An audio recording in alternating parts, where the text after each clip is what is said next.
میرے نبی کریم صلی اللہ تعالی علیہ وسلم نے اعلان فرمایا غزوہ کے لیے، جنگ کے لیے، جہاد کے لیے۔ قحط کا زمانہ تھا، لوگوں کے پاس کھانے کو روٹی نہیں تھی۔ حضرت عمر فاروق فرماتے مجھے یوں لگتا تھا کہ ان دنوں سب سے زیادہ خوشحال میں ہی ہوں، تو میں نے اس طرح کیا کہ گھر کا سارا مال جمع کیا، تو وہ میں نے نصف کیا، اس کو آدھا، اور آدھا مال میں نے رکھ لیا گھر والوں کے لیے، اور آدھا مال پھر میں بول رہا ہوں 2.5% نہیں 50%۔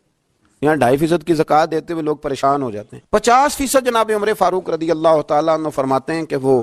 میں نے اس کو جمع کیا، اور میں نے ارادہ کیا کہ آج ابو بکر سے آگے گزریں گے انشاءاللہ، نیکیوں میں،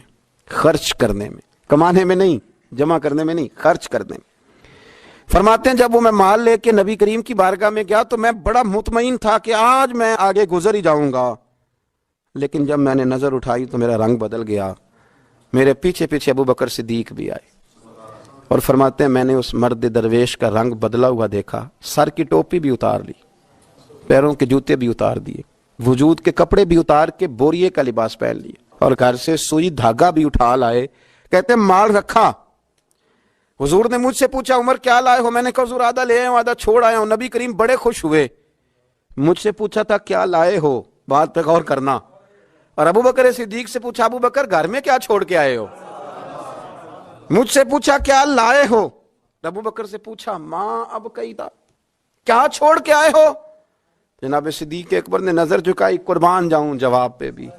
یہ نہیں کہا حضور کچھ نہیں چھوڑ کے، یار یہ بھی تو بندہ کہ سونے سارا لے آیا ہوں، کیوں چھوڑنا تھا، آپ نے حکم کیا تھا چھوڑ، یہ نہیں کہا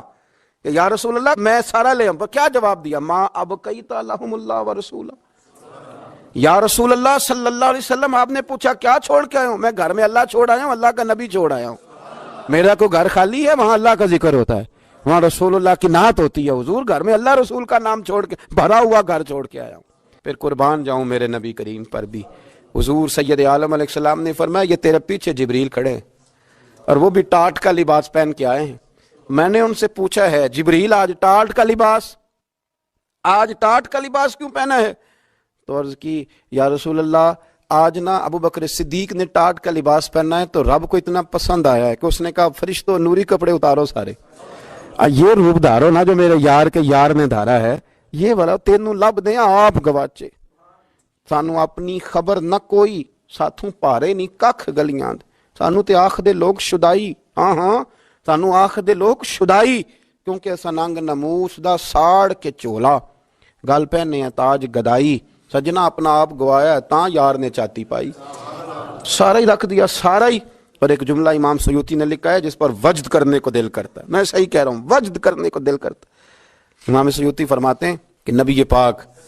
صلی اللہ تعالیٰ علیہ وآلہ وسلم نے کہا کہ ابو بکر میرا رب فرماتا ہے کہ تو سارا ہی لے آیا ہے اور ٹاٹ کا لباس تو نے پہن لیا ہے، تو رب فرماتا ہے کہ ابو بکر سے پوچھئے کہ ابو بکر اس حال میں اپنے رب سے راضی ہے کہ نہیں، اس حال میں راضی ہے کہ نہیں؟ تو صدیق اکبر کی تو چیخ نکل گئی، عرض کی یا رسول اللہ میں کہاں اور میرا رب کہاں، میرا اللہ میری رضا پوچھتا ہے، یا رسول اللہ میں اللہ سے بھی راضی ہوں، رسول سے بھی راضی ہوں، دین اسلام سے بھی راضی، حضور میں بڑا ہی راضی۔ اور میں نے یہاں ایک عجیب بات پڑھی، حضرت ابی بن کعب نے ایک دفعہ کہا تھا یا رسول اللہ میں نے سارا مال دینا ہے، فرمایا نہیں بھائی چوتھا حصہ دے، 3 حصے رکھ لے۔ حضرت ابو لبابہ نے بھی کہا تھا حضور سارا مال پیش کرنا ہے، فرمایا نہ تیرے بچے پیچھے فاقہ مرے، میں نہیں سارا قبول کرتا چاہے دین کے، چوتھا حصہ دے۔ ان سے کہا سارا نہیں قبول کرنا، یہ سارا لائے تو ان کا قبول کر لیا۔ اور پھر لفظ ہیں بڑے خوبصورت حدیث پاک میں، نبی کریم علیہ السلام نے فرمایا، یہ ابن ماجہ کی روایت ہے، فرمایا مجھے کسی کے مال نے اتنا نفع نہیں دیا، کسے باشد، اللہ اکبر، فرمایا کسی کے مال نے اتنا نفع نہیں دیا جتنا ابو بکر صدیق کے مال نے نفع دیا ہے۔ گویا حضور فرماتے ہیں کہ یہ لے کے بھی آتا ہے اور اس کا مال ہے بھی بڑا برکت والا، جب آتا ہے تو پھر مزیدار بھی بڑا ہے، پھر اس میں نفع بھی بڑا ہے، پھر وہ کہیں خرچ کرتے ہیں تو اس پہ عطا بھی بڑی۔